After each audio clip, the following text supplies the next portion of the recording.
if everyone will get a seat, we're going to go ahead and get started. We've got a full evening for you. I think it's going to be exciting for you. The first thing that we're going to do, we're very privileged to have Aaron Smith with us, who is our tourism director. I don't know how many people have met Aaron Smith, but for him to take time from his family and come out and talk to you, I wanted him to be here to open the ceremony. Also, he is the sponsor of this event, the City of St. Genevieve, and it was Aaron that said yes to that. So if we give St. Genevieve a round of applause, please. Hi, everyone. Thanks for having me out. I don't know, I see a lot of familiar faces out in the crowd, but for those of you who haven't met me, I'm Aaron Smith. I'm the Tourism Marketing Director for St. Genevieve. Bob asked me to be a part of this, and I thought it was a good idea because, you know, in a little, I guess 10 years from now, we'll be having our Bi-Centennial, which is going to be super exciting. I've never lived in a place with this much history. My wife and I moved up here from Baton Rouge, Louisiana, so we have the French connection going on. But listen, I've been all over the United States. I've never been to a more special location as far as small towns go than St. Genevieve. Very special community, very special history, and I'm constantly just finding out how rich it is. You know, the rabbit hole gets deeper and deeper the more you go down. So, yeah, I'm very much interested to see what happened in 1935 and see what we can maybe not replicate, but kind of bring back. You know, yeah, 1935. Yeah, we'll see, but it'll be great to see if we can kind of get the same sort of buzz going that we had back then. I think Bill will probably tell us, but didn't we invite a president? We did, in fact. Yes. Okay. Yeah. So I don't know. It'd be kind of cool. Kind of fun. He didn't come. Yeah. Well, we could still invite him. Yeah. Right. Well. Born in 1935.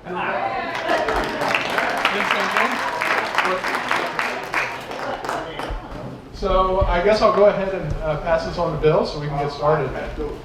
Oh, it goes back to Bob. I'm sorry, he didn't tell me which way this was going. So. Thank you, Aaron. A round of applause for Aaron, please. Okay, we want to welcome everybody to this. This is our last speaker series for 2024. We've had a very good year with the speaker series. We've enjoyed it. We hope that you've enjoyed it. We want to say thank you to all of you, our patrons, for your support. Without you, we couldn't do this. So thank you. I'd like to also extend a thank you to Dick Breminger, who allows us to use this facility. Thank you, Dick.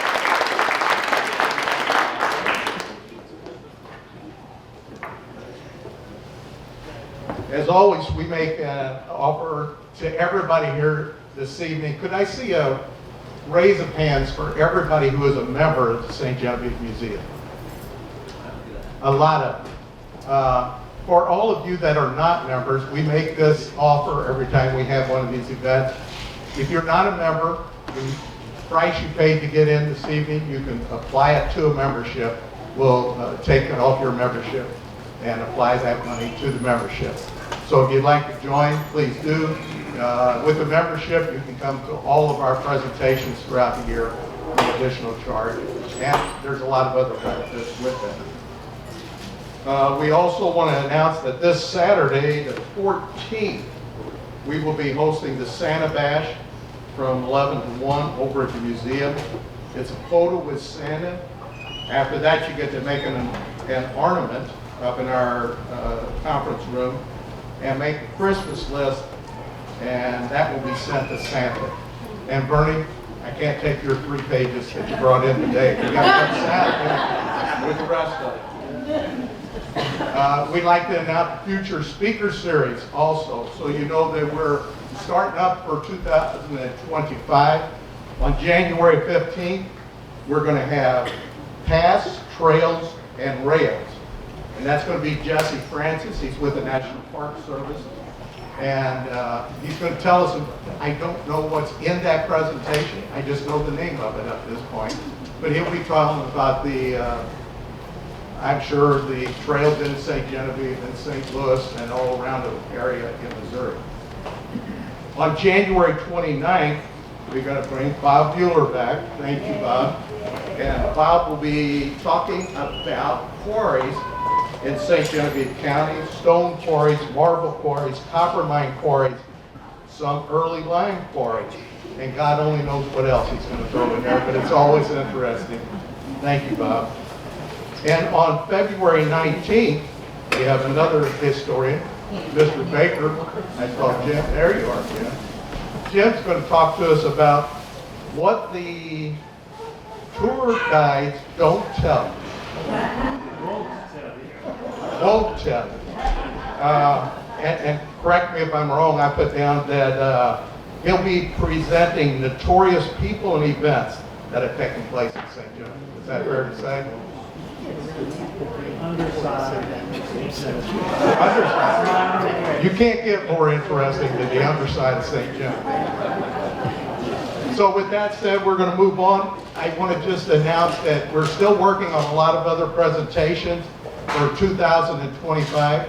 If you have a suggestion or you have something you would like us to present, please get with one of the board members and tell us. From the last presentation, that was the World War II presentation on the Weingarten Prisoner of War Camp. We had a gentleman that asked us to research and do a presentation on the McBride Airport. And it turns out that the McBride Airport was used as a training facility for World War II pilots, which I didn't know. So we're putting that together, and I think that'll be a very interesting presentation. So if you have a suggestion, please get with one of us, tell us. We're more than glad to research and put it together, depending on Bob Bueller and Jim Baker's time. Now we're going to, I don't have to present Bill Naeger. Everybody knows Bill Naeger. So, You were kidding when you said you needed 20 minutes of the program. I'm just getting started. Oh. Okay, so I think Bill's got a hell of a presentation for us this evening. I think it's going to be great. I'm anxious to see it. Bill, thank you very much for agreeing to do this. Guys, he's been sweating on this for 2 months, and I'm anxious to see what he's got put together. A round of applause for Bill. Charles, you got a sound check? Did we do a sound check on your lavalier? Yeah. You're good. Okay, great. We're good to go. Well, folks, we're going to try to cover 3.5 years of preparation and 4 nights of pageantry in the next hour and 15 minutes or so. So we should get started. We're looking at, make sure everybody's is good and comfortable and can see the screen. You don't need to see me. So here we go. There's our title page, and we're looking at a few things that we'll cover a little bit later. But we've got a poster, promotional poster from the pageant itself and the celebration. I do want to point out that we're talking about both celebration and pageant tonight, okay? Kind of a two-part thing here. The town planned a celebration early on, but only a little bit later started developing the concept of a pageant to go along with it. So I will get those two terms sometimes mixed up as I'm talking tonight, but realize that we're talking about a pageant within a celebration as we're going. On the left of the screen is the booklet that you would have bought at the night of the pageant, 64 pages worth with the entire program in it. And then over here on the right side is the ticket. So let's move on, Scott. When Bob first asked me to do this, or said, what do you want to talk about? I immediately went to this, because just a little over a year ago, I had talked to Dr. Chauncey Caron. I knew that he had some movie film of the Bi-Centennial that his father, Dr. Oscar Caron, had shot back in 1935. And so I asked him about that. This was all before planning this talk, right? And when I got it and I opened it up, the smell of vinegar came out of the canister. That's what happens with acetate when it starts to break down. It's acetate, it becomes like acetic acid. It smelled like vinegar, it smelled like acetic acid coming out of that canister, and that acid had even rusted the metal reel there. As I tried to uncoil the film, wait a minute before you go to that one. But as I tried to uncoil the film, it was so brittle that it started breaking off into little pieces of frames and stuff. So I thought, oh my gosh, I don't know what to do with this. I let it go. I read a little bit about the history of the deterioration, and then I found, by golly, through my research, a place in Canada that claimed they could reconstitute that acetate to the point where it could move through their projection system, not a movie projector, but a scanning system, to be able to scan the film frame by frame and then reconstruct it using Photoshop to make a film strip or something. So, thank you, Dr. Karen. Would you please acknowledge yourself by raising your hand there? Okay. Who went the extra mile and paid to have it restored for us. And guess what? We're going to get to see it at the end of the program tonight. 3 minutes of the parade and the grounds of the pageant here in St. Genevieve 90 years ago. That's just awesome to me. Anyway, so next slide, Scott. That film, you can see the emulsion of the film is crinkled there and reticulated. The acetate has shrunk. The film, the emulsion of the film, the image itself has stayed intact. So they were able to work with that. We'll see all those wrinkles and reticulation on the screen, but it's really kind of cool to see it. So it's very exciting. That's enough about that slide. I think talked about all that, right? Right. I'm trying to slow down just a little bit, people. I'm kind of excited. Yeah. Okay. Anyway, they wouldn't tell me how they reconstituted that film. It's sort of their proprietary thing. But anyway, once again, thanks to Dr. Karen. We got thank yous up there. Well, we already talked about that one. And we can skip Dick Reminger because he already got thanked. And so let's move on to the key players in tonight's presentation to you. That being Bob Mueller. Whenever I told him I was going to do this, he hands me a flash drive that's got over 2 gigabytes of files and scans and all to sift through, right? And so my job with this presentation is not so much to research and find the material, but instead to distill it down to what we've got here tonight, okay?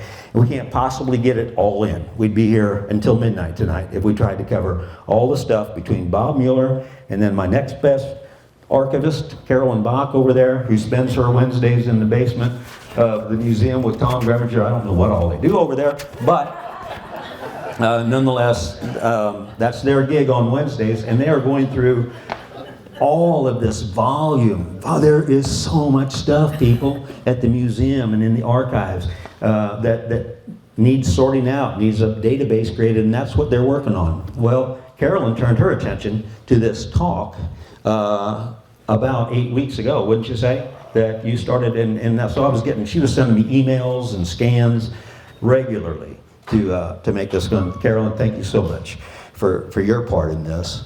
And then Bill Hart. Bill, you want to wave to everybody? Bill is the director of the Perry County Historical Society, and he's assisted quite a lot in these final days. And my buddy here at my side, Scott Naeger, both driver and venue advisor. I need to pick up the pace, yeah. So anyway, Scott and I just came back from oh, there she is. There's Carolyn. Scott's moving me along. Said, Bill, you only got 5 seconds for each slide. 117 slides here. 117 slides we're going to get through. And there, okay. Yeah. So anyway, that's Carolyn. And here's how excited Scott gets about history, whenever he's talking. Actually, he's jiving, and that's the Grand Tetons in the background. We just got back from a 4,000-mile road trip to Boise, Idaho and back, Scott and I, and we took all the material along with us. And there's excited Scott. All right, let's take a look at we want to place tonight's celebration in context, so Scott created this timeline for us to look at, and the first thing we want to call up to there is the purpose of tonight's talk. The subject of tonight's talk, the Bi-Centennial of the, notice we use the word presumed, founding of the original town site of St. Genevieve. We don't want to ruffle any feathers here, but we do want to acknowledge the fact that there is some contentions about the date. So, 1935 of the original town site. Now there you go. 1735 is, the 1935 celebration, being a bicentennial, of course, is celebrated on a founding date of 1735, right? And we'll get to where did that get started? I don't have the absolute answer, but we'll be using this date for the next 100 years, determining if we're going to have a 2035 tricentennial. So, you know, we need to get our head wrapped around that. We're going to stick with this. I think it's a good idea. So, let's see. Let's continue with our timeline, Scott. 250th. 250th. You know, we did have a 250th back in 1985. I'm going to put this thing in this so I don't have to keep going back and forth. 250th celebration of the presumed, again, of the original town site. You know, we did also have in there a 225th in 1960, and we missed our opportunity for a 275th in 2010. So we're dragging our feet on that one, right?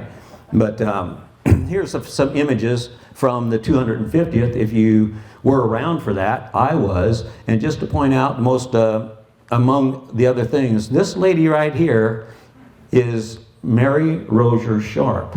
And she was the queen in the 1935 Bi-Centennial. She was in the pageant in 1935, and she came back for the 250th and rode in the parade. And she's wearing the dress and has the parasol there that wasn't not 1935, but that's what was made for her for this parade. And the museum has that dress and parasol in the basement of the museum still, right? And it's still in quite good shape, you know? And so was Mary at the time. So other things that were going on in that 250th, we'll briefly touch on them. Down here in the lower left corner, Paul Cameron and David Gamma painting the mural on the side of the Rozier store, which is no longer with us. There was a production right here on the stage of the Orris Theatre of Quilters. An original play was done. There was a big quilt show. We had a rendezvous in City Park, a huge rendezvous in City Park. And down here in the lower corner, specifically wanted to pull out, I liked Harold Uning's tricorn hat there, so I thought that was worth showing. But also the fact that Bernie Schramm is in this picture, and Bernie was a railroader back in the days. I worked closely with Bernie because I photographed a lot of the events of the 250th. And Bernie's comment was, well, if St. Genevieve wasn't really, if 250th isn't accurate as far as the founding date for St. Genevieve, then we'll just celebrate the 50th anniversary of the 1935 celebration. Right? So that was Bernie's take on it. You know, he's quite the tactful manager. Back to our timeline. What we got next for a timeline? Based on this 1735, we're looking forward to a tricentennial in 2035, right? So if we use the timeline that the folks that planned the 1935 Bicentennial, they were on the ball 4 years out preparing it. So we've got 11 years ahead of us that we need to start, at least start talking the talk, I guess, is the word. What we got next, Scott? Oh my gosh, look at this. It's a different color.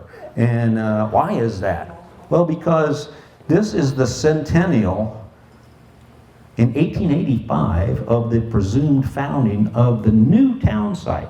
Now that's based on the flood of 1785, which we thought was the clincher and moved everybody up here to the new town site. But we know better than that today. Bob Mueller's over there looking. I can just see him ready to jump in. But you're going to have to wait till the end, Bob. Anyway, now look here what happens. That's based on the presumed founding of the new town site, that 1885 celebration. It gets a little confusing here because they're calling it a centennial, but that would have had to have been in 1835 to be the centennial of the original founding date of the old town site, right? Okay, how did that get started? Enter Furman Rozier, okay? The guy who had his law practice down in Sarah's ice cream building. Furman was the fourth son of Ferdinand Rozier, who came over here with John James Audubon.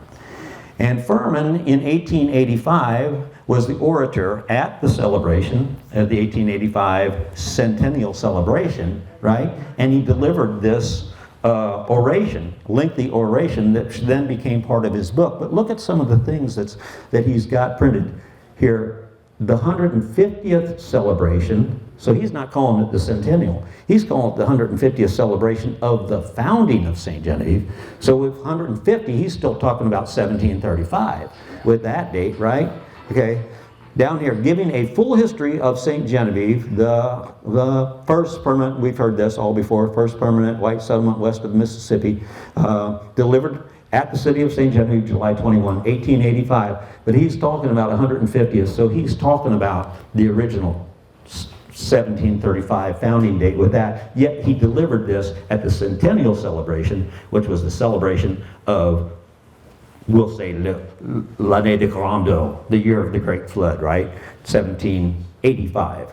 So that's what that's about. Anyway, thank you, Furman, for establishing those dates for us, because at least you gave us a timeline to work from here, accurate or not. Okay, and what else do we have? Oh, what's that about, Scott? 1732.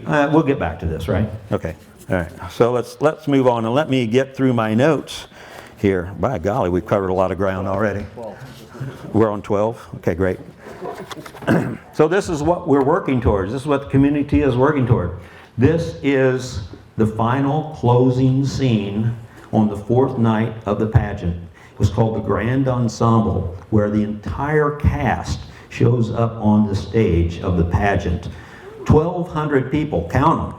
1, 2, 3, 4, 5, 1,200 people across the spread of that stage. We did kind of check it. It's pretty accurate. Look at the size of the stage. Okay, that's fine. We'll get back to that. We'll have other times to talk about that. How did this all get started? Okay, how did it all get started?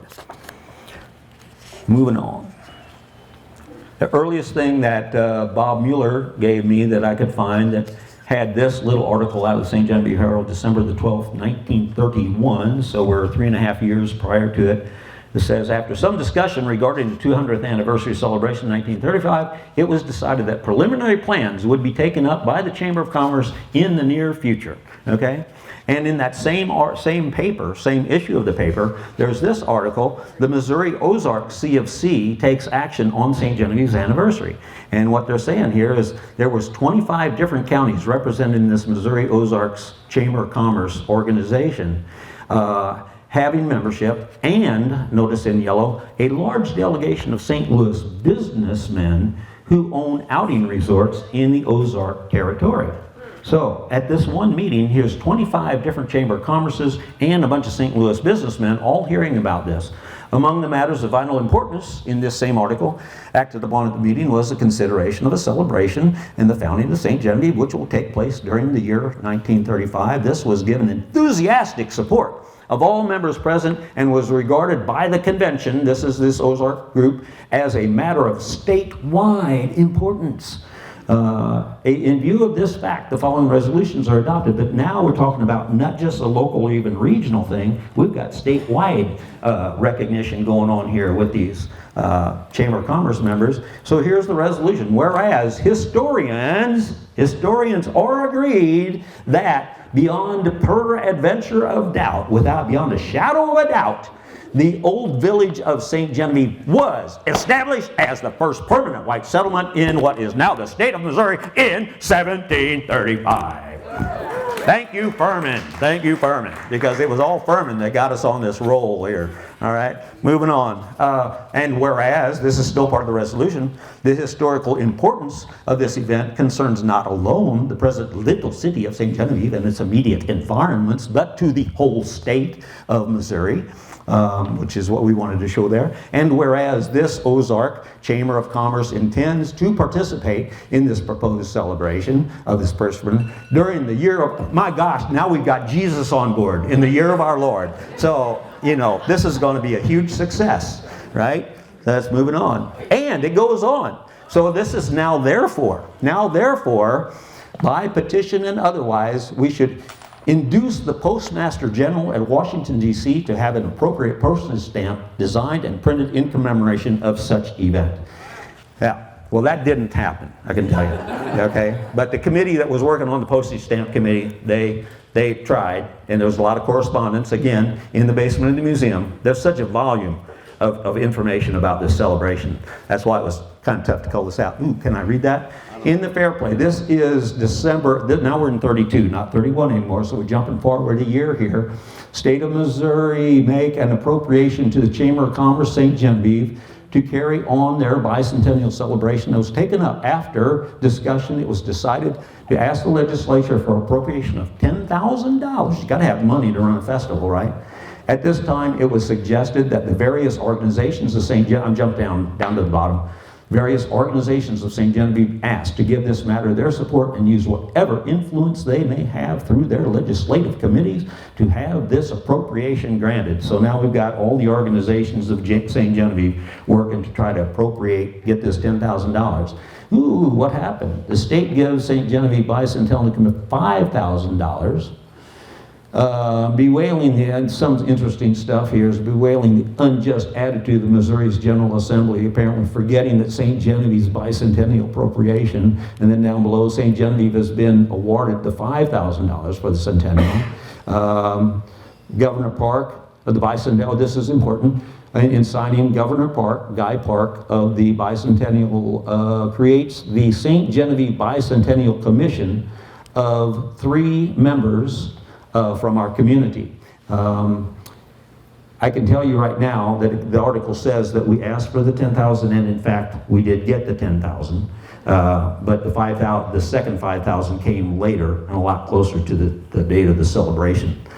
It's kind of interesting, just pull this up. Some of those, this is from Representative Louis Drury in Jeff City to Herb Follert in St. Genevieve. Not Herb Follert, senior, a different Herb Follert, okay?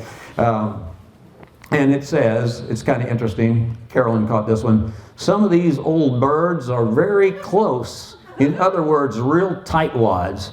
Some of the senators or especially, blah, blah, blah, blah, blah, I'm getting my lines mixed up, real tight too, especially Baylor, I think it says. Everyone calls him the tight tight ass of the Treasury. And a very good title until it gets to one of his own issues, and then he's willing to loosen it up. So that's what that's about. Just a little humor aside. So this then is a 2-page spread from inside of this, the bicentennial program. If you look at me over here that you saw on the first slide, 2-page spread there.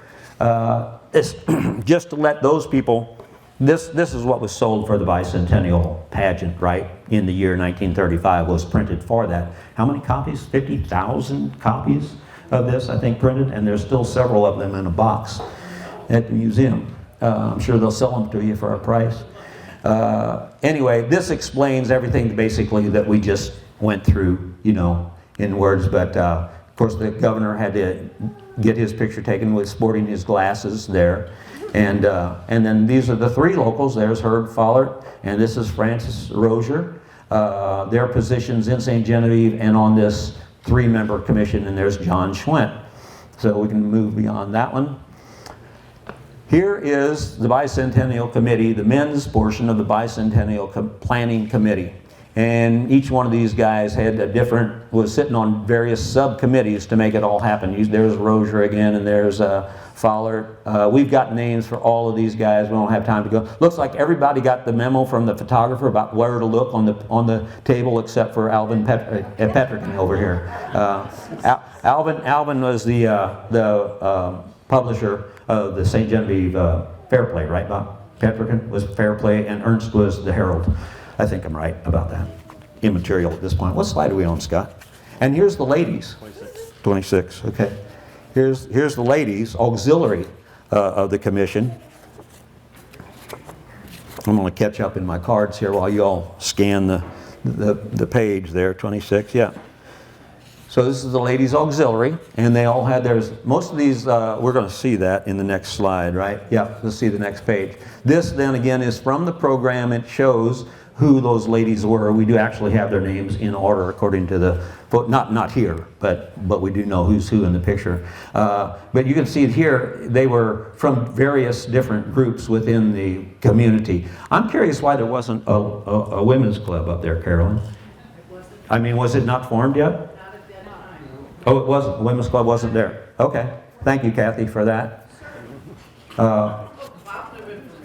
Yeah, that was good. Sorry.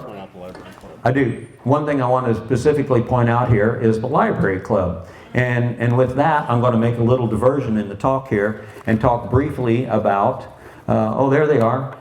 That's the same picture. And you notice where that picture is photographed. You notice where that was taken. Everybody recognizes that place, right? Well, there's their new library. Right there, all those books. That's in today's Art Guild Center. Okay? Our old museum. And, well, it's next slide. You'll see.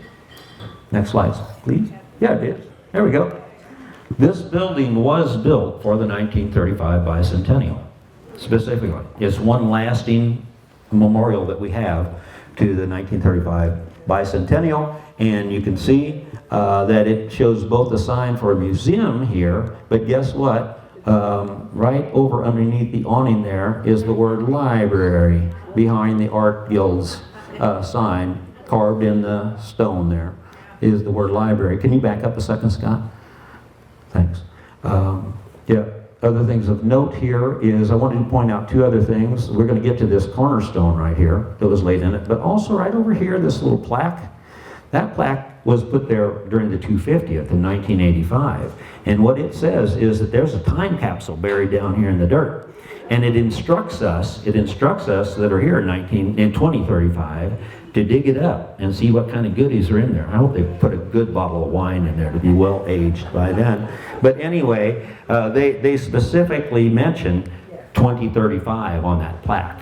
Okay, so we're locked in unless we go over and rip the sign off the building.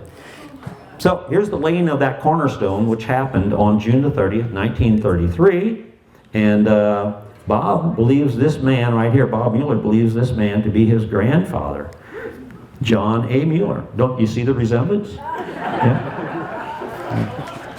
All right. So, and here's the cornerstone stating in commemoration of the Bicentennial 1935. And look over here, there's that 1735 date again. Folks, one thing I know, that once it's carved in stone, it's really hard to change it. Also, even if it goes into print, or if it's spoken over television, you know, it's really hard to change it. What slide is that, Scott?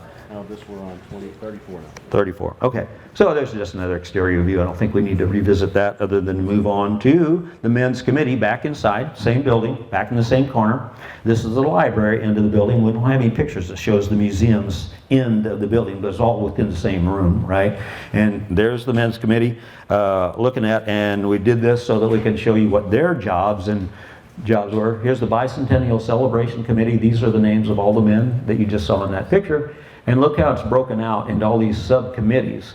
Committees, well, obviously, publicity and advertising is being handled by our newspaper editors, Ernst and Petrikin, right? But we've got a trafficking part. You can read all those. I don't need to go through all of them. Here, I actually wrote this note, so I think I'll read it and save myself trying to think what I'm supposed to say. Again, from the program, we can see here the many subcommittees that were created to accomplish the monumental task of pulling off this celebration. Remember, at the time this is printed, they already know they're going to have a pageant, right? So there's a pageant committee, and there's parking, and there's ticketing committees, and all that kind of stuff up here. But in the place we are in this talk, we're still talking about only a celebration. They had in mind that I saw one article in a paper back in the early days, 32, 33, that was talking about a 6-month-long celebration. Okay, yeah. Can you imagine that? Remember this? Oh, here we go. Remember this book was printed before there was the pageant committee, plus others directly related. In 1932, a newspaper. There you go. I already said all that. Okay. All right, the momentum builds. How did this happen? Let's go to this next thing. All these committees had things to do, but then the commercial private enterprise got on board, and our next slide shows a soda bottle that is in Bob Mueller's possession, which was Bill Simon does some advertising for 1935. This is in the 1933 Fair Play. William Simon, owner of Simon Bottle Works, which is the former Sexar Bottle Works, is lending a helping hand to advertise the town's bicentennial celebration scheduled to take place in 1935. Mr. Simon's plan is a novel one and is directed to the small army of soda pop drinkers that will visit St. Genevieve this summer. Oh, this summer, that summer. I think it's a typo. At large expense, he's produced 10,000 bottles of special design with St. Genevieve, Missouri Bi-Centennial 1935. I bet you Mr. Simon really hopes that this happens. Mr. Simon is to be commended for his assistance in being along his word of cause. Out-of-town manufacturers don't keep up with their inferior products, but Pedal St. Genevieve will do little if nothing to promote this bicentennial, the out-of-town folks he's talking about. Irregardless of how much they sell here, they have no sentimental attachment to our town, and should we depend on them for our bicentennial, would develop into a sorry affair. So you small shop owners, buy St. Genevieve, the Albert Petrick says in the Herald. And here's another clip from the Fair Play 1932. If St. Genevieve is going to have a big bicentennial celebration in 35, if this celebration is to be advertised effectively, we are to maintain pleasant, beautiful, and well-regulated town as we now have. You can rest assured that outsiders who truck their products here are not going to do that. The job must be shouldered by St. Genevieve manufacturers, St. Genevieve retailers, laborers, clerks, shop girls, and housewives. And we know they are ready and willing to do the job. St. Genevieve Herald, 1933. In yellow, Perryville to have a monster demonstration today. This is in 1933. Just the fact that St. Genevieve Chamber of Commerce entered a float in the Perryville bicentennial, or Perryville monster demonstration. So anyway, there's all kinds of work going on, be these different committees, and this is just one example of those kinds of things. This is some documentation that's at the museum of a company that's trying to sell us their bottle openers, their church keys, with stamped Bicentennial St. Genevieve on it, And this was happening back in, 1932, I think that says. So there's all kinds of this stuff. Each one of these committees kept very good notes, kept their invoices, kept all their correspondence. It's all in the basement of our museum. That's what Carolyn's been going through for me these past 8 weeks, sifting through all this stuff. Bob's scanned and copied many of these things on that 2 gigabytes worth of stuff that he handed me. So anyway, what slide is that, Scott? One? Okay, that was 41. Yeah, okay, so let me just see if there's anything else in my card here. So, speaking of church keys, we didn't end up having church keys after all, so I don't know what people opened their Bill Simon soda with. They must have used something. Anyway, there's all sorts of correspondence from the Chamber of Commerce to others, information from other communities about things that they learned with their celebrations. But honestly, folks, interesting in all that stuff is we just don't have time for all of it tonight. So we have to move on to the next slide. Speaking of church keys and Jesus being on board, there was this moment of divine inspiration, and it came from none other than the Very Reverend Charles L. Van Turenhout, who was the pastor of St. Genevieve and had been for a number of years and was well liked, to the point that the community didn't call him Father Van Turenhout. They simply called him Father Van. It was his affectionate terminology, and he liked that term. I remember hearing my folks and other folks talk about Father Van when I was much younger, and he was always spoken of fondly. People he must have gotten along, worked well with the community. Anyway, Father Van, what we know about this is we're going to jump to a newspaper article, and this is from 1935, Associated Press, but there's an excerpt in that article says the Very Reverend Charles Van Turenhout, Father Van, conceived the idea of a pageant 2 years ago and presented it to civic leaders. So that takes us back to 1933. And it specifically is telling us that Father Van conceived the idea. So we're going to run with that, okay?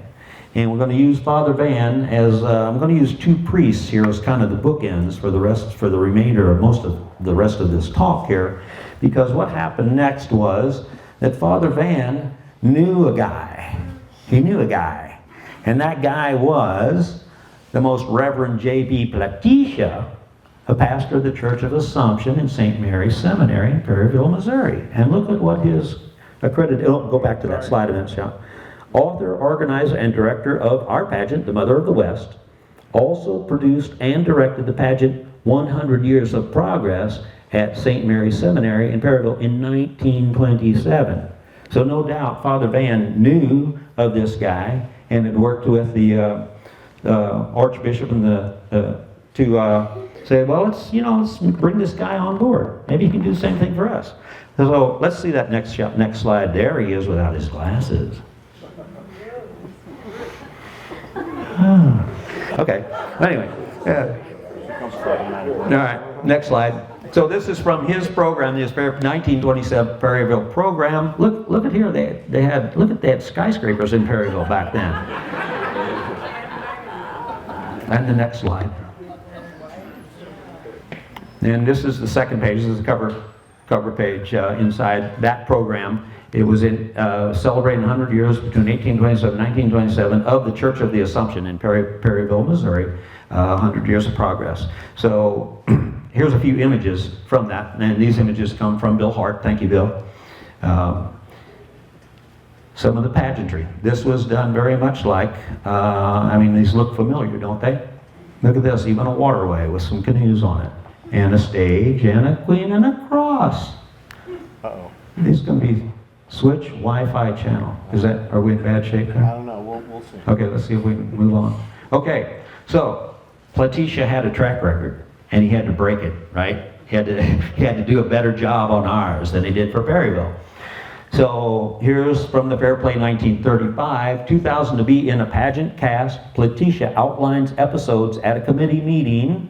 And then over here it says, St. Genevieve, it begins to look as if the ultimate success of the pageant will be reckoned only by 100% cooperation of the entire community, if it can be secured.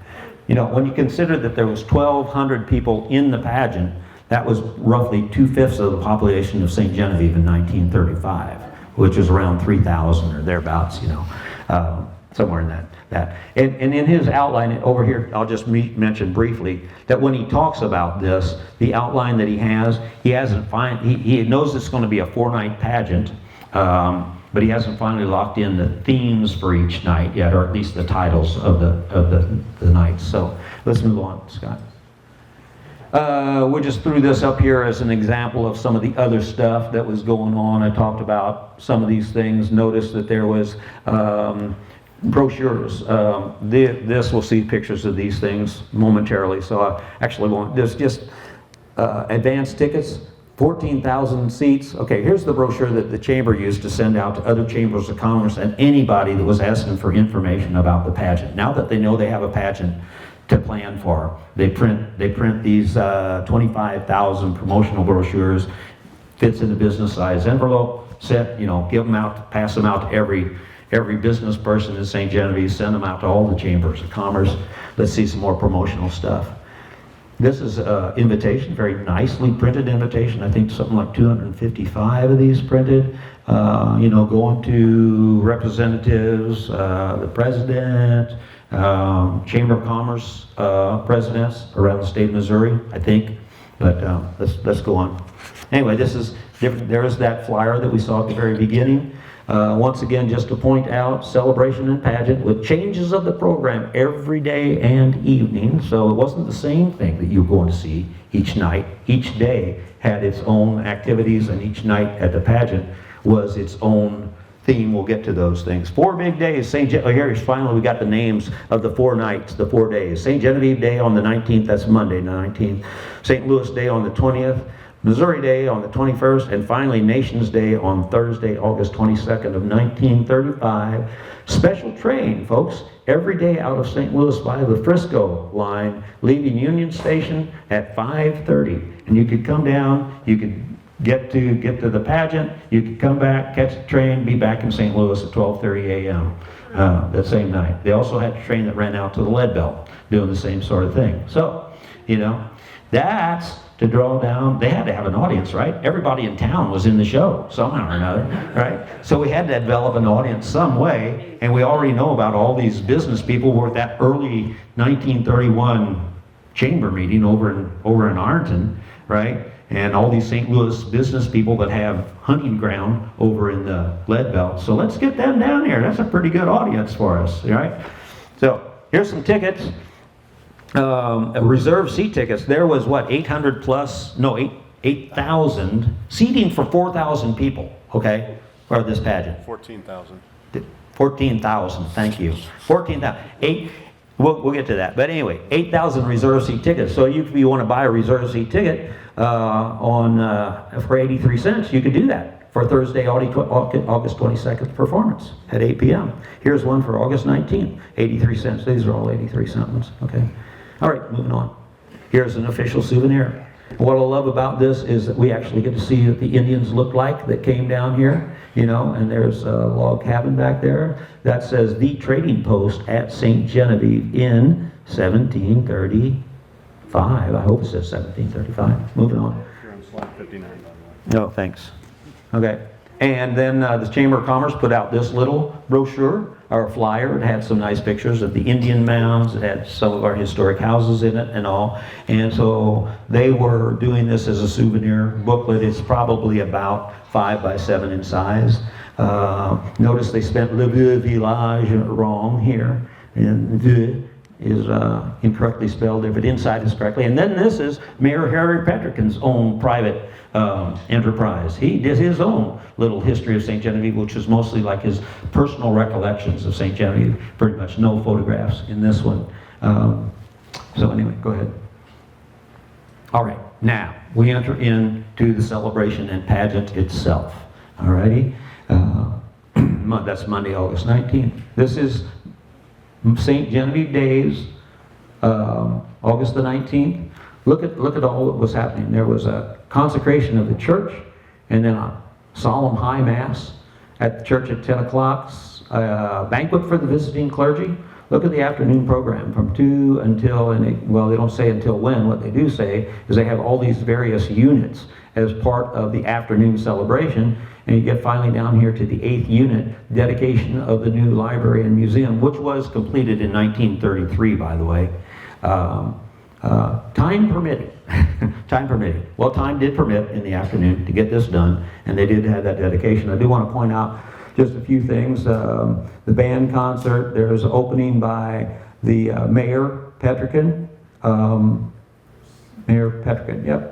And then playing of the song, The Spirit of St. Genevieve. Let's go to the next slide, Scott. There's The Spirit of St. Genevieve. We've still got copies of this. It was like 500 copies of this done, printed by Wilhelmina V. I think she was from Cape Girardeau. Nope. She was from St. Genevieve. Okay. Huh? Oh, she taught school here. Okay, thanks. Thanks. Anyway, and then here's the mayor. Ooh, I want to, if I can find it. Yep, give me a minute. Here we go. Listen to this. This is Mayor. Mayor Petrikin says, "We invite you to turn away from the monotony of the everyday and to make this visit in the nature of a pilgrimage to a shrine of history. See the portrayal of the beautiful history of our pioneer forefathers as a rich old tapestry with all its glory and color, scenes woven in a cloth of time, made bit by bit during the slow passage of 2 centuries, made up of all the clean, bright colors of their simple joys, shot through with the golden light of their homestead hearth." Wow! Could that guy speak? No wonder he was mayor. Anyway, so what do we got next? What are we on there, number? Okay. And, oh, yeah, so I don't know if you happen to notice back at our slide, but in the evening program, before the pageant started, there was a military exercise at Rozier Park. Scott's going to back it up for us, right down here. Grand military display at Rozier's Park by the entire corps of the 6th Infantry of Jefferson Barracks, Missouri. Okay, take us to that aerial shot. I'm going to take a minute and take a drink of water.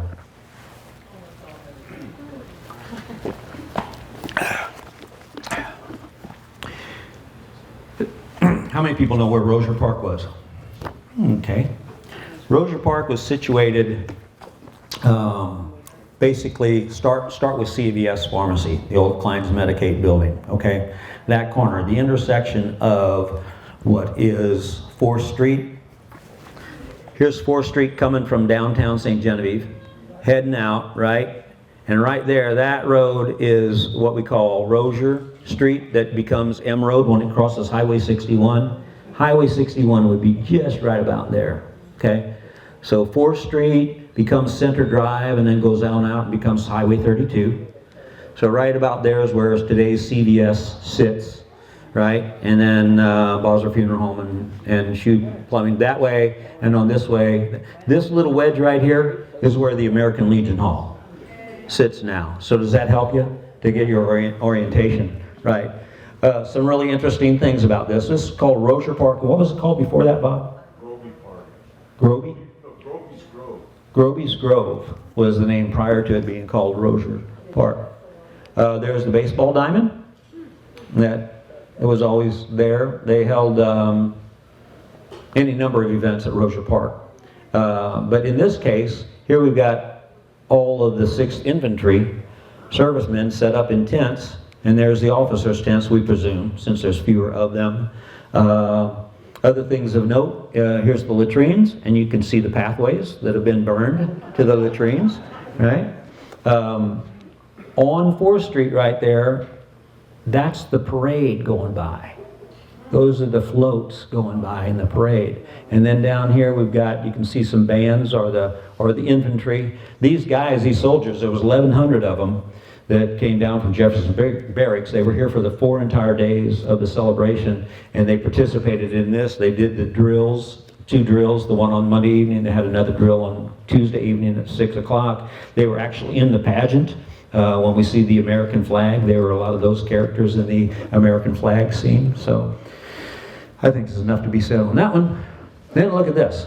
We've got a layout here, a blueprint done by our county surveyor, Izzy Dunsey, who laid this out. This is the seating plan, the proposed seating plan for it. Let's stay on that for a minute, Scott. Okay. The blueprint. This from this line down is reserved seating. You can see it says reserved. They have ticket prices in some of these somewhere on here, but those didn't stay true to form. That says 75 cents. I think it went up to 85 cents. Can't prove it by me right now. And then this is all general seating. But look at that, 8,600 seats just in this reserve section, and another 600 plus seats up here in the general admission. Now, what did that look like from the ground when it was actually built? Now, let's go to this. This is an aerial of the pageant grounds itself, and there's all that seating. It's been reversed, you know. If you can imagine it upside down, it will overlay with the blueprint that we just had. But this section and that section is those reserved seats, and then this is all general admission back here. Now, stay on that for a second. I want to talk about that one a little bit more. Here's the stage. There was a front main stage right here. Then there was terraced bleachers here, going up in a wedge up to an upper stage. Back here is dressing rooms and all. We've looked at this picture, and Scott and I even walked over there today, and Bob has been there too, trying to figure out just what the orientation of all this is and exactly how this was laid out, because this was at where our Valley Spring Park is today. Across from the Valley football field on M Road. And if you notice right in here, that's water. That is Valley Spring that was dammed up. Maybe it sat right back here, or was it down in here? That's kind of hard to tell from this. That's why I say the orientation is tough, but they actually dammed up the creek so they could have the semblance of the Mississippi River for one of the scenes here. And they have a little island here that's got cabins built on it so they could flood it like happened in 1785. Let's look at some more pictures from the ground now of this. Guess what you got for your ticket? You got a nice wooden plank to sit on. Even in the box seats down here in the front, you know, the reserve seating, these wooden planks there, and they were numbered. In fact, until just a few years ago, there was a shed over on 10th Street by Stubbe Auto Sales. That inside that shed, Gerald Trotman told me this, that over in that shed, you could go inside that shed and you could see the numbers because the shed had been built out of the bleachers, out of the planks from the set. And so I went over there. I didn't take a picture of it at the time, and the shed's gone now, but that was pretty cool. And there's our stage again, right? And there's the river down here. There's this, that right there is light standards, and St. Genevieve was pretty proud of that. And there's those little cabins that are going to get flooded in the reenactment of the flood of 1785. Next slide. Here's looking down the center aisle, a little kid right there. There's what the stage, and that picture we saw earlier, the grand ensemble, was all filled up, this whole stage with 1,200 people. Okay. Now, there's a view of the bleacher seats from the stage. Looking back at the bleacher seats. Look at that. It's immense. Don't think they ever fully filled them up. But, okay, let's go ahead. All right. Now we're on St. Genevieve night. Opening night. Can you imagine the drama, the hype, and everything? Finally, 3.5 years of preparations and plans, you know, and promotion. We're ready, finally, everybody. We're all suited up. We're in our costumes. Many of them rented and many of them made here in St. Genevieve. But this is what Monday night's program involved. Episode 1, 2, 3, 4, and 5. Beginnings, the first red man, Marquette and Joliet pass by. Coming of Father Cosma, the departure of Father Cosma. We're going to pick on one of these, the coming of the red man, but then you see each one of those was done into a different episode. This is what the inside of that program looks like, one of the pages. And so you can see there was a narrator. Nobody on stage spoke. The orchestra and the choir would have sung some things, but there was no speaking parts on stage that I understand. Instead, the narrator read this over the loudspeaker and spoke about it. So episode 1's the Mound Builders, and then here's Wabba Wahoo, whither art thou, Wabba Wahoo? Are you in the land of plenty, happy hunting ground? Wabba Wahoo. Just go to the next page, Scott. So this is the coming of the red man scene, right? And here we've got some missionaries and a nice pan that Scott prepared for us so we can get a better view of it. Yeah. I think our Wi-Fi might be causing it to jump a little bit. You can see here, I mean, I'm into these old photographs, right? And so imagine trying to take an existing light shot just by the lights that are on the scene with like ASA 50-speed film or something, 8x10 sheet, 50-speed film. Everybody, please stand still. Kids, could you stop moving, please? But so anyway, pretty good for those times. And now here's an interesting shot, only in that we don't know for sure what scene this is, but more interested in this picture from the standpoint of there's a lot of empty seats here. And look, you can see the difference between the reserved seats down here, the people right up front, and then there's a batch of empty seats right here, and then you got these folks back here that paid a little bit less. And they hadn't thought about moving down. I wonder what the ushers did to keep them from moving down closer to the stage. But can you imagine what that was like sitting back here in one of these seats, looking at that? It was just phenomenal. And these light standards that were brought down by Monroe Electric from Chicago were promoted in one of the articles, was saying the most brilliant lighting demonstration ever seen yet in such pageantry as this. Okay, next slide. Okay, so that's what you get of St. Genevieve night. We're on to St. Louis Day now. That's the Tuesday, August the 20th. Once again, we've got a morning program. This time we've got a mass over in the Memorial Cemetery. And the afternoon program is, as you would expect, since it's called St. Louis Day, we've got Mayor Bernard Dickman down here from St. Louis, along with a bunch of other St. Louisans, came on train or however to take part of it. And now here the 6th Infantry Band plays for us. And Lloyd Schumacher, the Secretary of the State Historical Society of Missouri, speaks in the afternoon program. Mayor Dickman gives an address, and they all get to tour St. Genevieve and guides at the museum. And then the evening program, again, over in Rocher Park, there's some war drills going on by the 6th Infantry. Finally at 8 o'clock, it's It's second night, episodes 6, 7, 8, 9, and 10. The first settlers come to St. Genevieve. Early religious life, or the early pioneers building the first church. Leclede and his keel boat, the Lagioni and the King's Ball. Let's take a look at them. There's the King's Ball. Again, costumes rented from the Robert Schmidt Costume Company out of St. Louis. The more elaborate ones, I'm sure. Sorry, back up a minute. But there was, what'd you figure, Carolyn, 2,000 and how many yards of material? 2,000 plus yards of material were purchased. The material was paid for, the volunteer labor was not.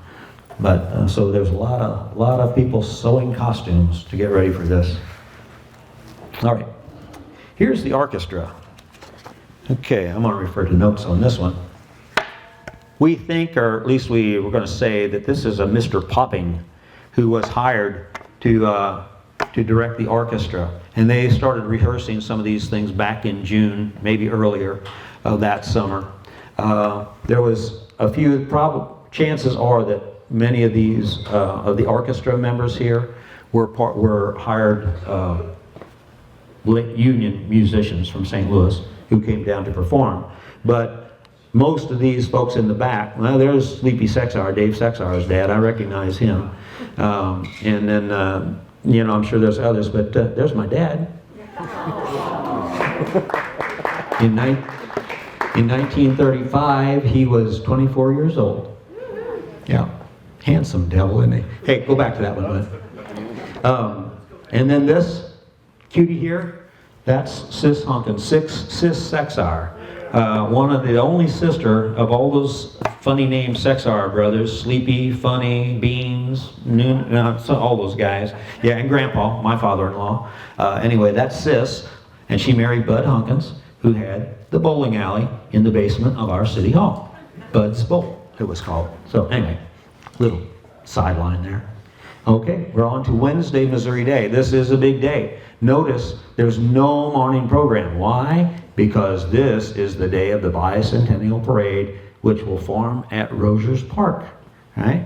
And we're going to get to see some images of that in a little bit. And then also there's an introduction of Governor Guy Park. He shows up that day, and he gets to talk at 3 o'clock during that program. This is all after the parade is taught, but and then in the evening we're going to get to the pageant there. But this again is called Missouri Day, and now we just look at a few of the slides. This is the Queen's float, and we've got a close-up of the court here. And I want to point out Mary Elizabeth Rozier, our Queen, right up there, and we'll see her in the pageantry again later. And this is all of her court here. The next slide, we're going to blitz through some of these. This was a float. Wait a minute, not too fast. Give me a minute to talk about the Lions Club. Put this one in. There's 1735 again. Hard to get away from.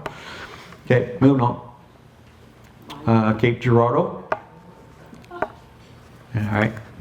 We're going to see all these in live movie film at the end of the program today, so we won't spend too much time on right. Herculaneum put something in. There was invitations sent out to every Chamber of Commerce in the state to enter a float in our parade. There was no prizes awarded or anything, so their only motivation was to promote their town, just like St. Genevieve did in the Perryville Parade in 1933. So, but anyway, there was any number of them. This is first school. Now, I think, am I right about this, Bob? That when we talk about this being first school, we're talking about the Sister of Loretta's school, right? Right. Yeah, down at the corner of Market and Main Street, with the Levenure house. So that's, and there's the kids, and here's a Sister of Loretto right there, teaching all these little kiddies. I wonder if they dressed up that much when they went to school back in those days. Because this convent, the Sisters of Loretto convent, predates the Sisters of St. Joseph, who came here later. And this from Cape Girardeau. Let's see another. This from First State Capital, St. Charles, Missouri. Let's see, why did we come back to Missouri tonight? Oh, because we wanted to talk about the episodes here. I've forgotten which one we picked out here out of this to talk about, but this, Because of the flood of 1785. See right there? Springtime in the old village, the flood of 1785. So let's take a look at some of those pictures. Here's one of those cabins, and here's the mighty Mississippi River, which is really, is that north or south Gabourey? Coming out of, neither one of those? Oh, it's the Spring Branch, the Valley Spring Branch into the Gabourey. Right, okay. So anyway, and here's a bridge, a walking bridge to get across that, but you can see the water's, a bit higher than usual. They dammed it up so that they could have this night. And you'll see, go ahead, Scott. You'll see this water, there's that cabin again. And I'm only guessing that the seating, the bleacher seats are here and the stage is over here. Alrighty. Here's a reflection in that water from the lights of the stage. This is the first church scene in the old village.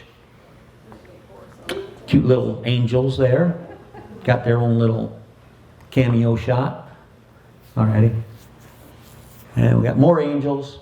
There's lots of angels and spirits in this pageant. Okay. And now that we're moving on to Nations Day, we got to keep this thing moving forward, right? So on Nations Day, this is a big deal. This is the last day of the pageant, right? It's all coming to a close at the end of the show tonight, folks, as far as the pageant is concerned. Look at the speakers program.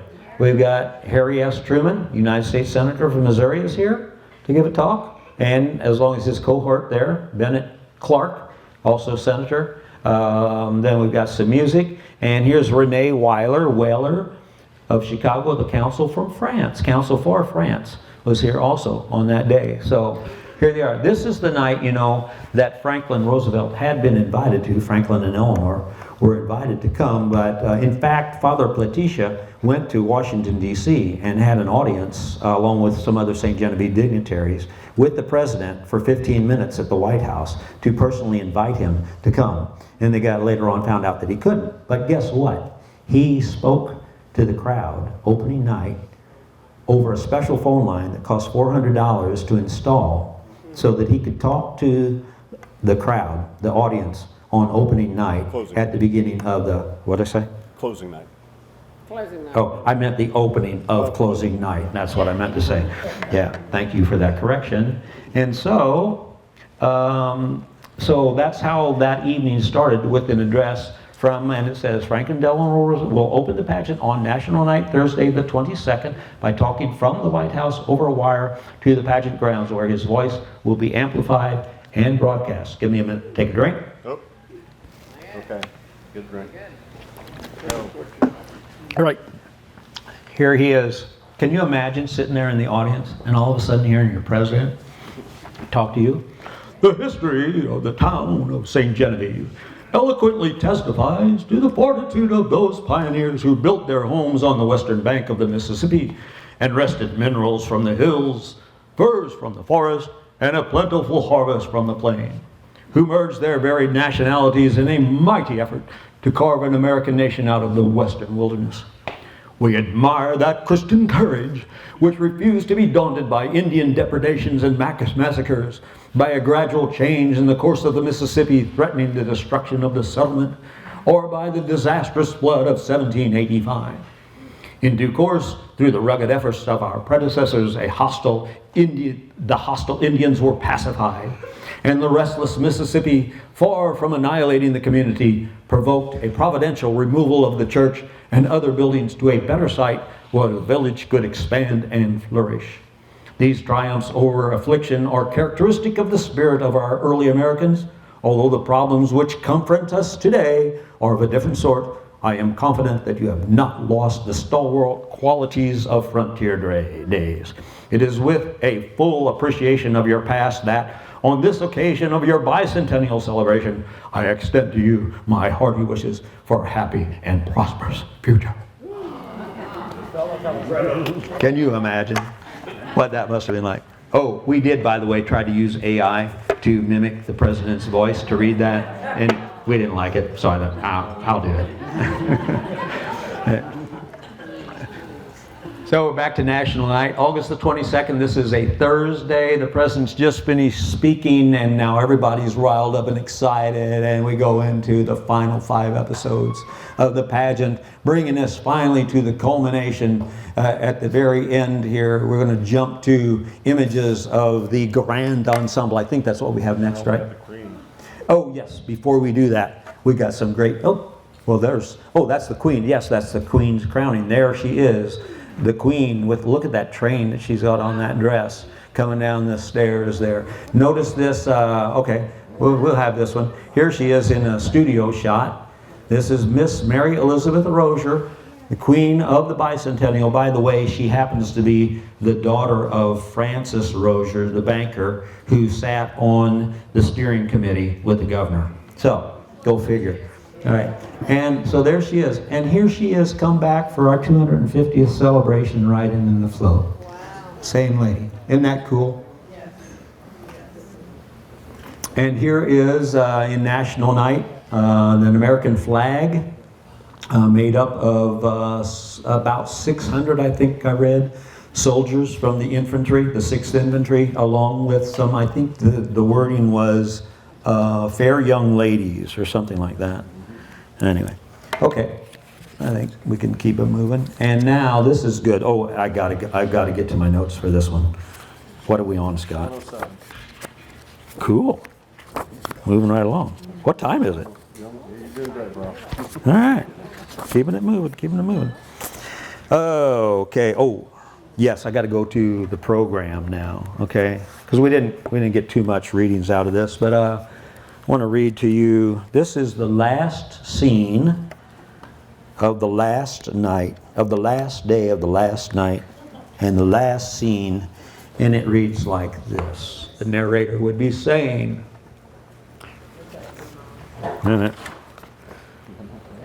Liberty, wait a minute, am I got the right page? Yep. Oh, thanks, man. I got it. All right. Liberty, our priceless possession, the boast of the land of the free. In the hearts of thy children thou art cherished. Their lives they'd give for thee. But down through the ages forever reverberates the cry, in this sign shalt thou conquer.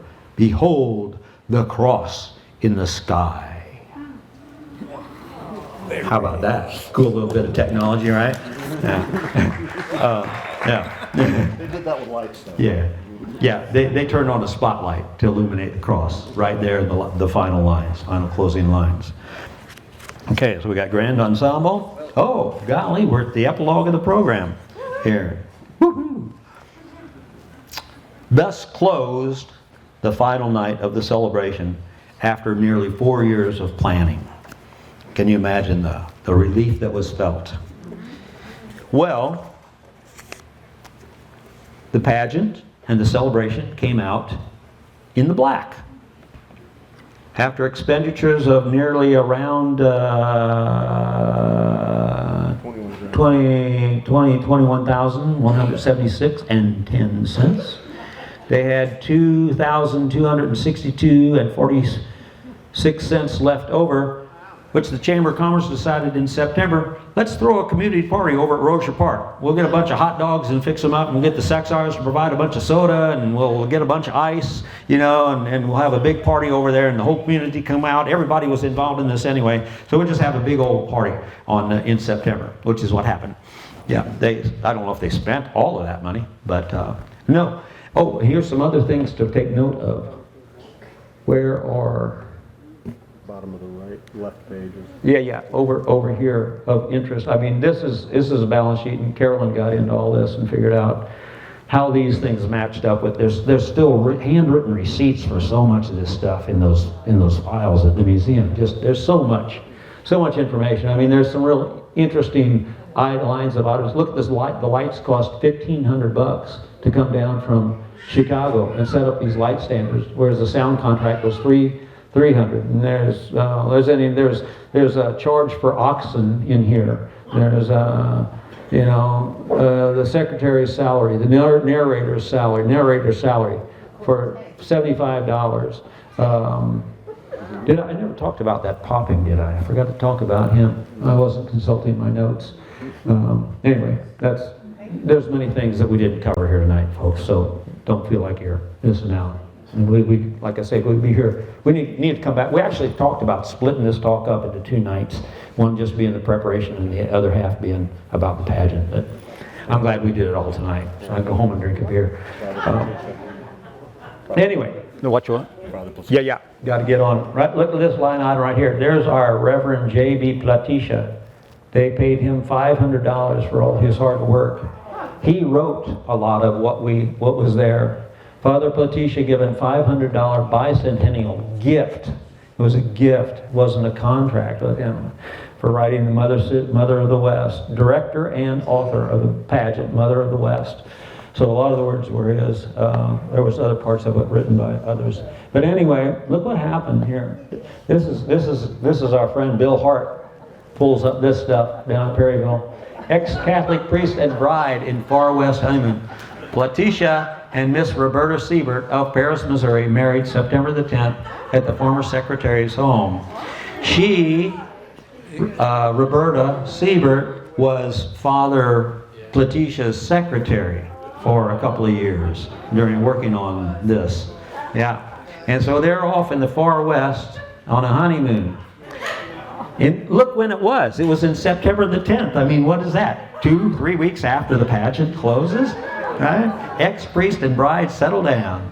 John B. Platisha, former priest, and his recent 20-year-old bride, the former Roberta Siebert of Paris, Missouri, have settled in Oklahoma City, where he will be manager of a drugstore. For 11 years, Platisha was pastor of the Church of the Assumption in Perryville and taught classes in the church school. I think, do we linger on this one while I read this? What's the next slide? Oh, okay, yeah. I want to read, I just want to read, well, we got that one on screen. I want to read to you what Bill Hart sent me in an email. Because he said, I went down the Platisha rabbit hole. I'm going down the rabbit hole. It turns out that he moved with his wife to Oklahoma City where they were not so successful. I think the stigma of leaving the priesthood stayed with him. He was unsuccessful at his drugstore ownership and was in trouble with the law there for having gambling paraphernalia, which I believe, this is Bill's thoughts on it, was one of those punch hole dealies that you find in the bar. Anyway, it looks like his wife divorced him. He tried working as a representative for a correspondence school for a while. And then I found him in Springfield, Missouri in the 1940s selling hearing aids. In 1948, he was back at a monastery in Illinois, and his obituary, as well as his tombstone, referred to him once again as Father Platisha. Thank you for that, Bill. That's great little rap. And so those are the 2 priest bookends that we put around the pageant, right? So let's move on to our timeline. Oh, remember this? What's that about? Okay? Well, folks, there's a story. There's a story that was in Goodspeeds or, I don't know, any number of other history things about a fellow named Leon Jokers who claims that in 1881, while he was down in the big field, the site of the original town site, found a well, the remnants of a well that were about to be washed into the bank of the Mississippi, to be lost. And in that well was a chunk of limestone with the date 1732 carved in it. So he chiseled off that piece of rock, or got it out of the well, and told stories about it. Even had a little memento attached to it. And but to this day, we don't know what happened to that stone. You know, but that stone was one, it had 1732, according to legend, it had 1732 carved into it, you know. And so that was a suggestion. Was the well built in 1732? Was St. Genevieve there even earlier? Apparently there's, Ida Schaff has something that says 1727 or not, something like that in it. But guess what we found in the basement of the museum?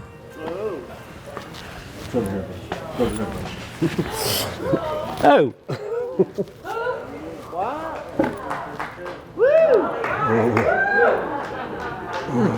My goodness. Can you believe that? You see it? 1732. Now what are we going to do with that? Do we need to back up our 2035 celebration to 2033 or whatever that figures, calculates on? It's not April Fool's, but we're pulling a fast one on you, okay? Anyway, we thought this would be fun. Yeah. I'll take it. And thanks to Fred and Wes over at the museum, they fashioned this for us after a phone call last week so that we could pull this out of the right? So anyway, thank you for that. Thank you, Fred, Wes, whoever else was involved in that. Did a wonderful job, and I think that needs to be on display at the museum now, right? Yeah. Once again, once it's carved in stone, folks, you can't go changing it. So. Yeah, but what happened to the amazing? Yeah. All right.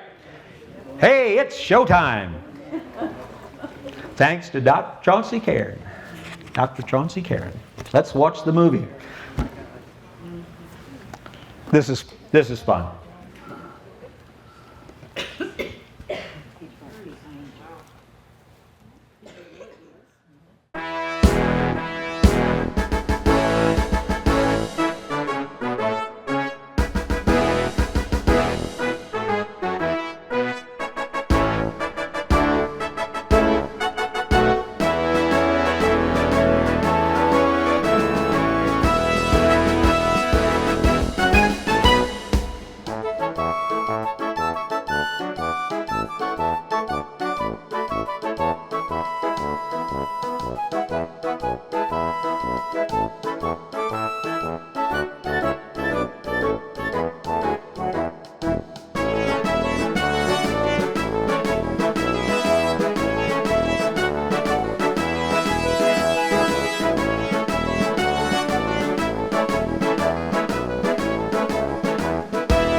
Isn't that neat?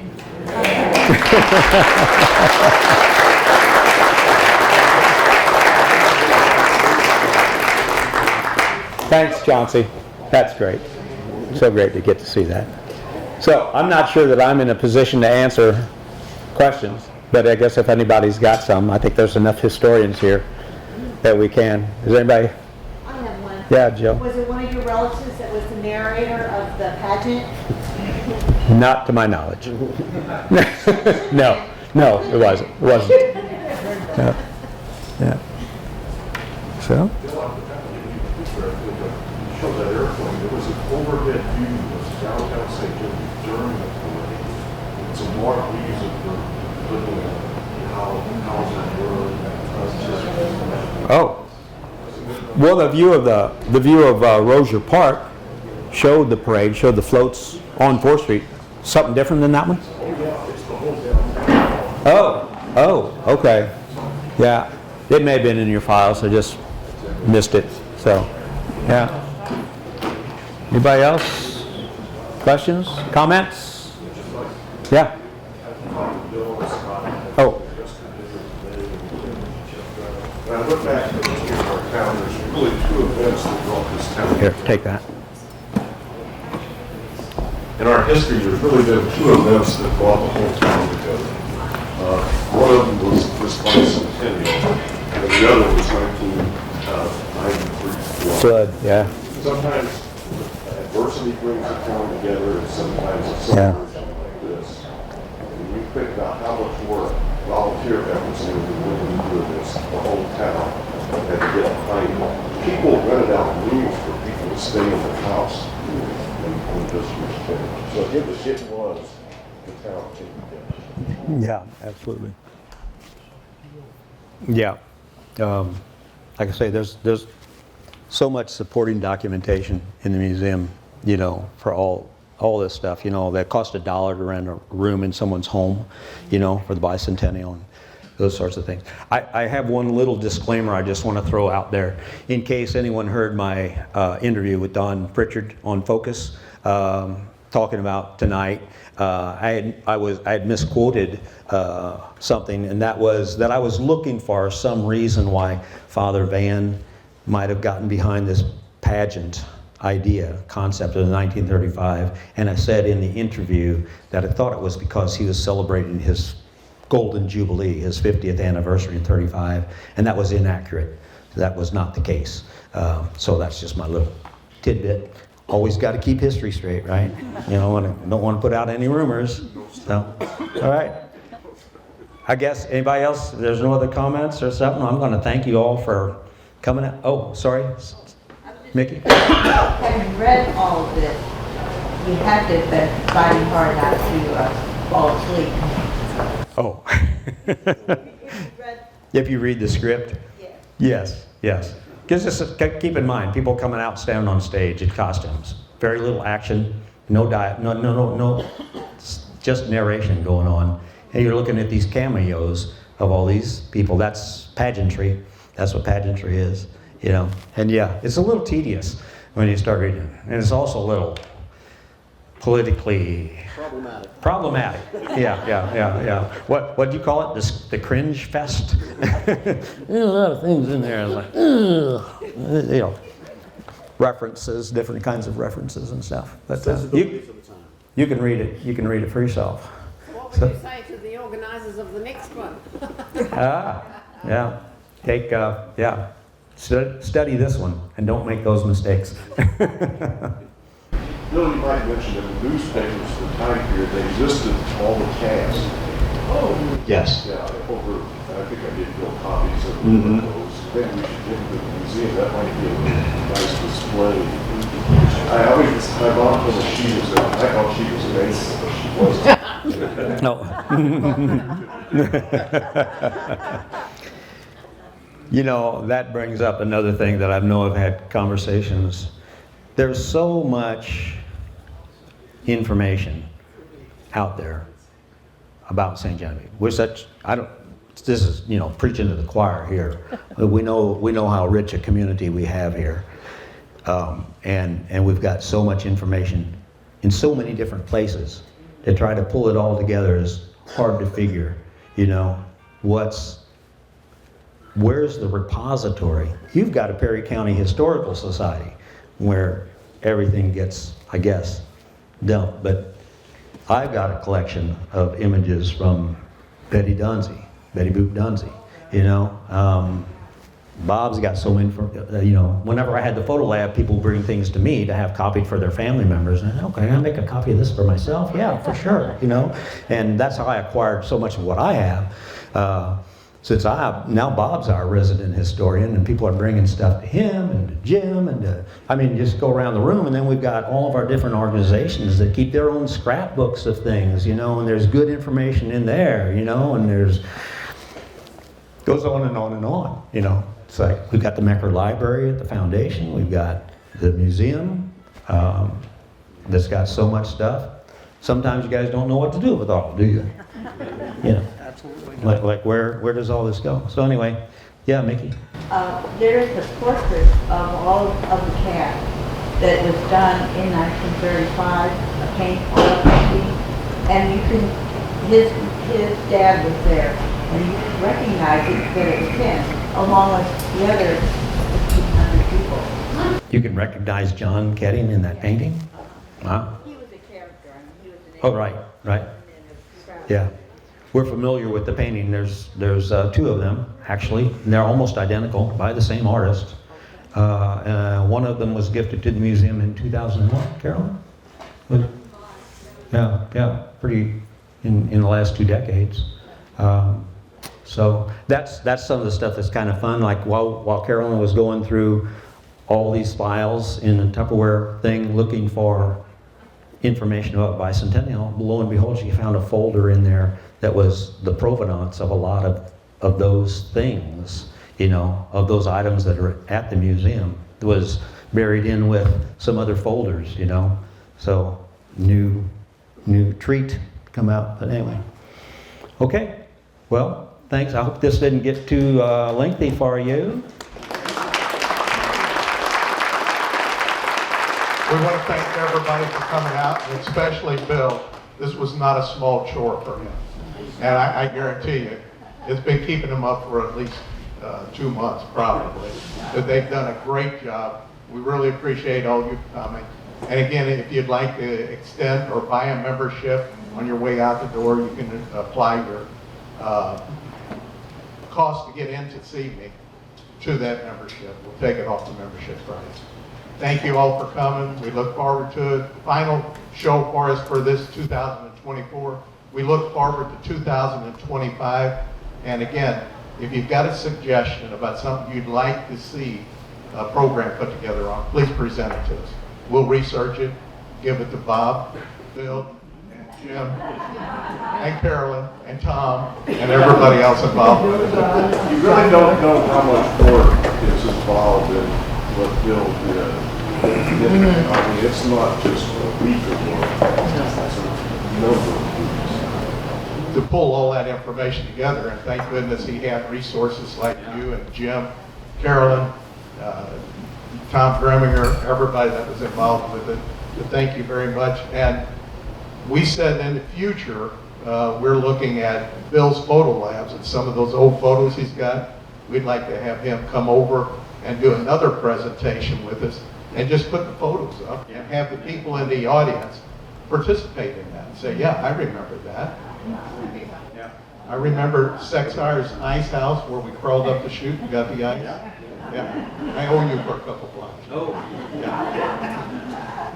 Okay, folks, thank you very much. Be careful on the way home.